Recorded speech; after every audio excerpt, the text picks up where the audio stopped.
This week's Piltch Point with Avram Piltch is proudly powered by PureVPN. When you're online, a great way to keep your browsing habits private, whether it be from Google and Facebook or even your ISP, is by using a VPN. It obfuscates all of your usage, and right now, PureVPN's got a great deal. 2 years of service for $3.33 a month. You get all of the abilities of the VPNs, plus you get the ability to report your location, so you can use things like Hulu when you're out of town and things like that. And to find out more about PureVPN and to get this deal right now, you can go to pilchpoint.live/PureVPN. So we talked earlier, Avram, that a lot of us are going to start seeing more remote work. Likely, we've seen concerts and trade shows and all kinds of stuff start getting canceled. It's not unlikely that we'll start seeing work getting canceled, right? Microsoft's already shut down one of their buildings. No joke. Right? Didn't Facebook also say employees should work from home? I think so. So obviously there are many jobs in this world that you cannot do from home. You can't, cook food from home. You can't, build a stage, manufacturing or merchandise, or, perform in a play or whatever from home. There's but there's a fair number of knowledge worker type of jobs that people can work from home. And of course, there are people who not only do they want to work from home, they have to work from home. They have to work from home because if not, they would, they're nowhere near the office, or maybe they work for a company that doesn't even have an office. So, true, no doubt.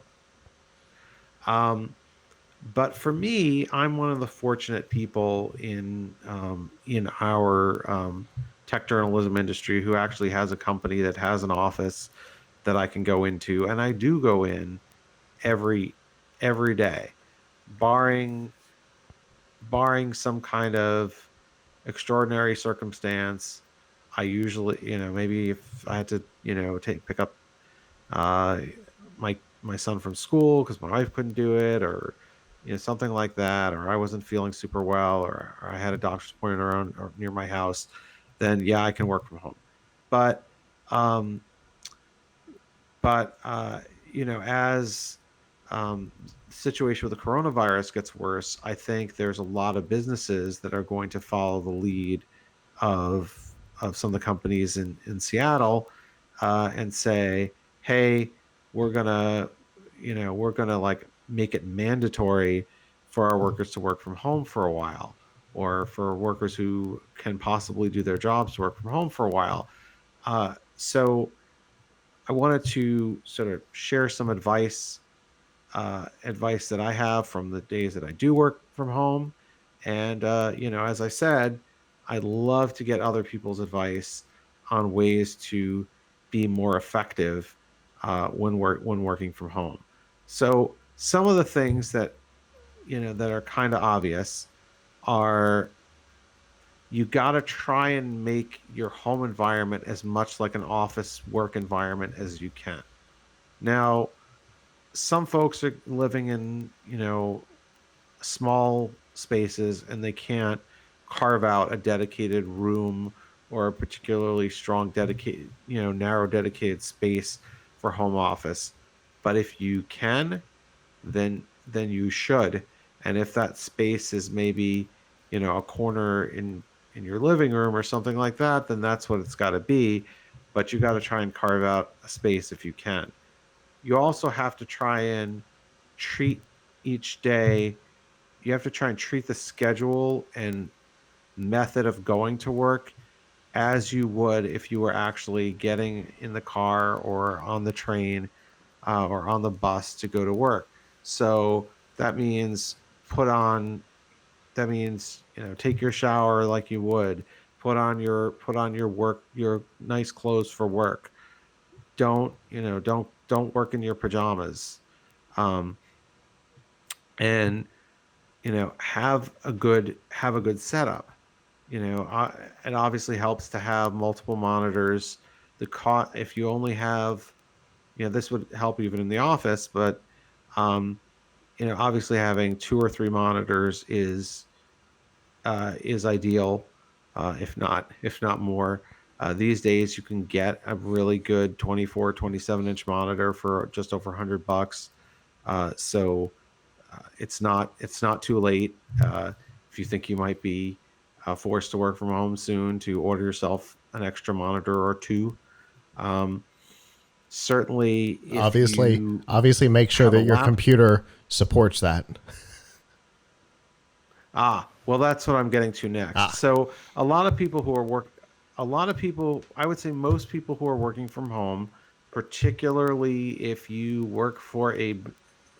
not your own boss and you work for a company, you probably have a laptop. That is probably your work tool, your work computer of choice. And connecting your laptop to your monitors and your keyboard and your mouse can be um, prohibitive, particularly if you don't have the right wires. So, my advice is get a USB docking station. Um, you can get a USB docking station for as little as $80 that will allow you to connect through one connection, connect your laptop to your peripherals like your keyboard, mouse, and webcam, and to multiple monitors. And that way, all you need to do when you want to take your laptop and pick it up and take it to work with you once you get back to your office, or you want to go to the coffee shop or whatever, is unplug a single wire. It's ideal if your laptop charges over USB Type C, that you get a dock that does USB Type C charging, so that you don't even need to plug in a separate cord for power. You get both your power and all your data out over a single port, which is what I have here.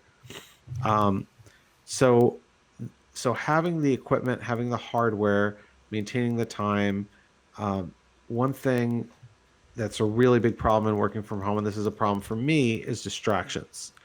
Um, and one way to deal with that is to make sure you limit distractions on the computer itself.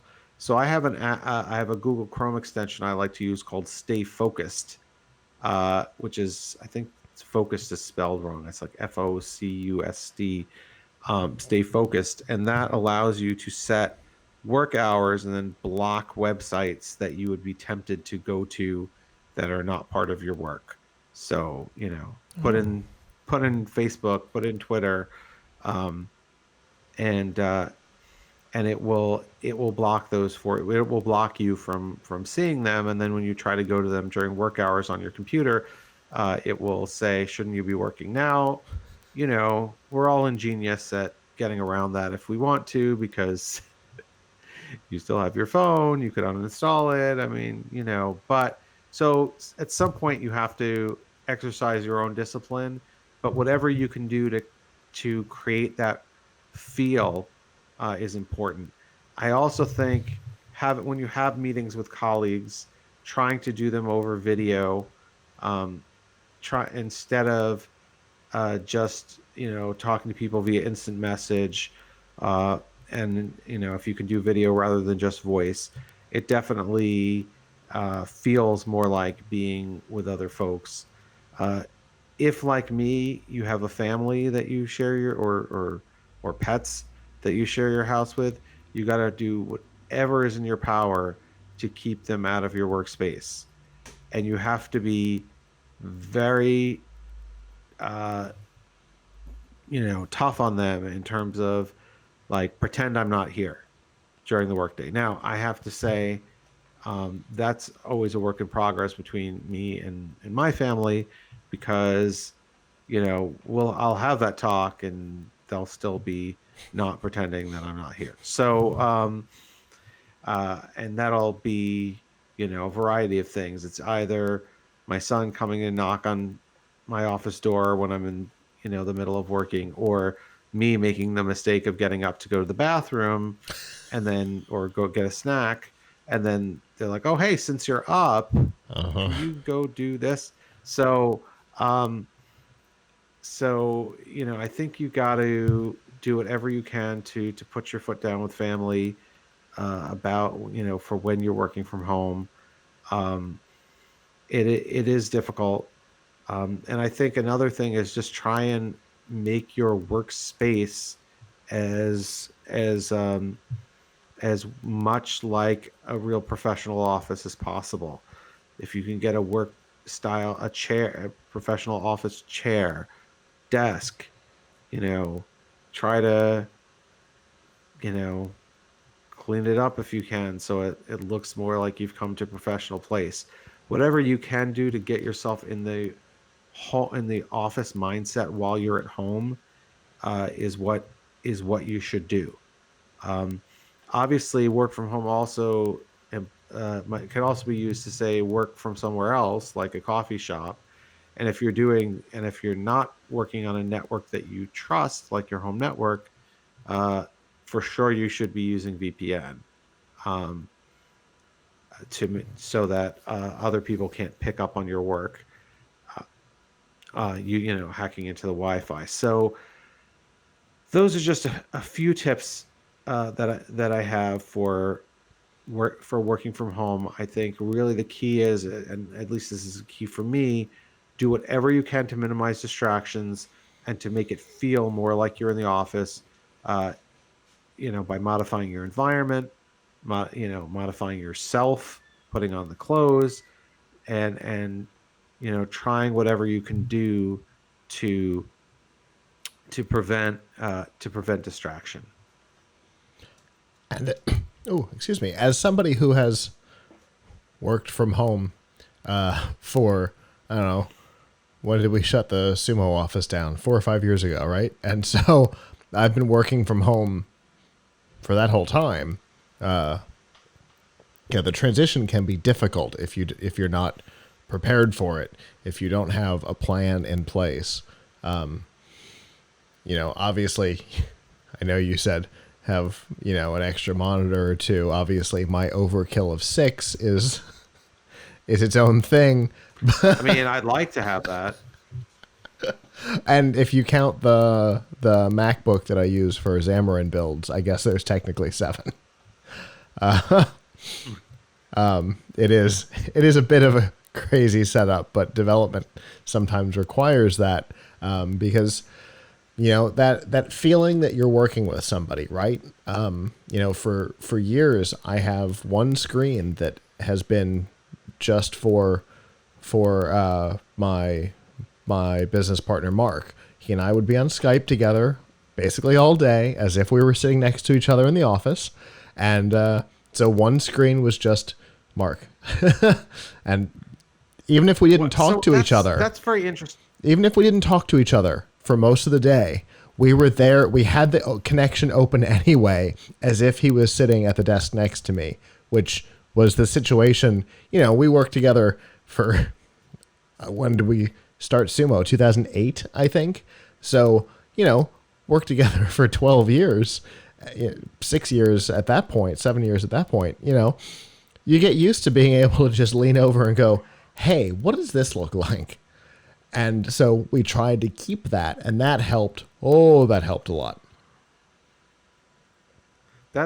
See, I've thought it's funny you mentioned that, because I've talked about that a lot, at work, at the office, where I'm very fortunate that we have, um, for Tom's Hardware, we have maybe half of our staff is in the New York office with me, and then half Yeah. are remote and work out of their homes. And we've talked a lot about the people who are working out of their homes. Uh, what are they missing? And could we set up like a little telepresence station where they where we set up like, and I could do this maybe even with a Raspberry Pi, set up something where they're just dialed in all day, and they had like a wide angle camera and could see what we were doing, and vice versa. And the coworkers who at least work with me there in the office said, "Oh, that would be terrible. It wouldn't work. It wouldn't work very well. They will want their privacy. Not that the people who remote people and we got to the point of actually discussing whether they would be willing to do it. Um, they want their privacy. It'll be annoying for them to hear all of the noise that's in this office. So how did you deal? How did you deal with that? Each of us were working from home. It was just one on one. So there wasn't any background. There wasn't any, and we both got dedicated space for, I've got a whole office set up. Obviously, you don't have a rig with 7 screens just willy nilly.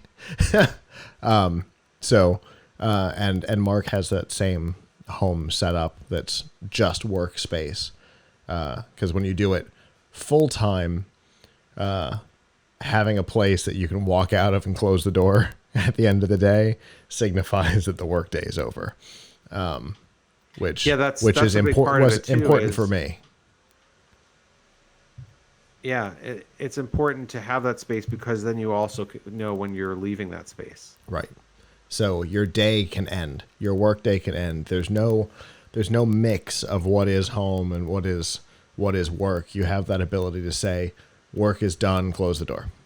And that was important for us. And so, when we're in our offices and, the day begins, we have our morning meeting, then we jump on Skype together. We haven't in a little while because he changed jobs. But have our morning meeting, jump on Skype, work together until the day was over, and then see ya, end Skype. I imagine that there is a log somewhere in Microsoft of the bizarreness that was, 55 hours a week of Mark and I with an open Skype connection. But I imagine they're aware of us because it's got to be a weird situation. But it worked for us. If you don't have that totally dedicated environment, it might be a problem. But being dedicated space, there wasn't a privacy issue because the only thing that was happening in that space was us working. So, right. I mean, and that's what I would kind of figure. But all I can say is I've really often admired, and these things cost like thousands and thousands of dollars and probably don't really make sense for what I would want to do. But telepresence robots, when people get a telepresence robot and they literally have like a little robot that can have their face on it and roll around the office, and if I'm not there, and that's why that's the reason the most why I hate working from home is not just the distractions, but I feel like I'm missing something really important when that might be going on there. Now, I won't feel quite the same if we're all working from home. Sure. Then we're all in the same boat. But if you could have a telepresence robot, that would be cool. But I think obviously that doesn't scale. You're not going to put a robot in Mark's house to sit next to him. Oh, that would be amazing, though. I'm not going to lie. I kind of love that idea. Although, did you ever see? And I'll leave it at this because I know we got other stuff to talk about. But did you ever see the movie Surrogates with Bruce Willis? I don't think so. Not a good film, but this whole situation with the coronavirus made me think about it. It's the near future, and nobody leaves the house because they consider going out of the house too dangerous, not because of a virus or whatever. Just people have gotten the impression going out of the house is dangerous. So everybody has robots that look like them, that they control, that they sit in like this thing that looks like a coffin that's like a VR, and they just control their robot. Their robot goes to work, their robot like sits next to people, whatever, and they're remote controlling the very human looking robot all day long. Oh, I'm reading the synopsis on IMDb right now. Yes. Well, as a lifestyle, it's probably not cool, but as remote work, it would be awesome. Um, Okay. Yeah, it's definitely an interesting idea, and we see the telepresence robots and things like that at CES every year. Some of them big and elaborate, and some of them are iPads on a stick. But we've seen a whole variety of them.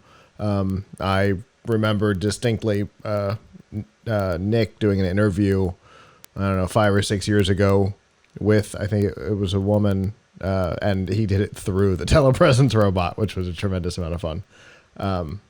But we don't see them out in the wild very often. Although they're starting to become mainstream enough that there's a Bob's Burgers episode about it. So I mean, the concept is a little more mainstream today than it was, 6 years ago, 8 years ago when we did that interview. But well, definitely appreciate it. And as somebody, like I said, who's done this for the last 5 or 6 years, there's definitely things, and those are all the things that I did when I got started to try and avoid the slump of, well, I'm at home, I guess I could also be doing laundry. No, don't fall into that trap. You are at work. So like Avram said, the less distractions, the more like you can feel like you're in an office, the better. So I definitely appreciate that, and I know anybody who's about to be working from home will appreciate it as well, Avram. And are we gonna have content on this? I think so. I think I'll have up some tips this week on Tom's Hardware about working from home, and I'm still working on it. So if anybody has any other tools, particular, I want to obviously look more at the tools angle Sure. that they need to work for, that they like working from home. I'd love to hear about it. For sure. So if you have suggestions, if you're watching live, let us know. If you're not, either find us on Facebook at Piltch Point or tweet at PLUGHITZ Live with your ideas, and we will make sure that they get incorporated. And as always, Avram, thank you, and I look forward to what we talk about next.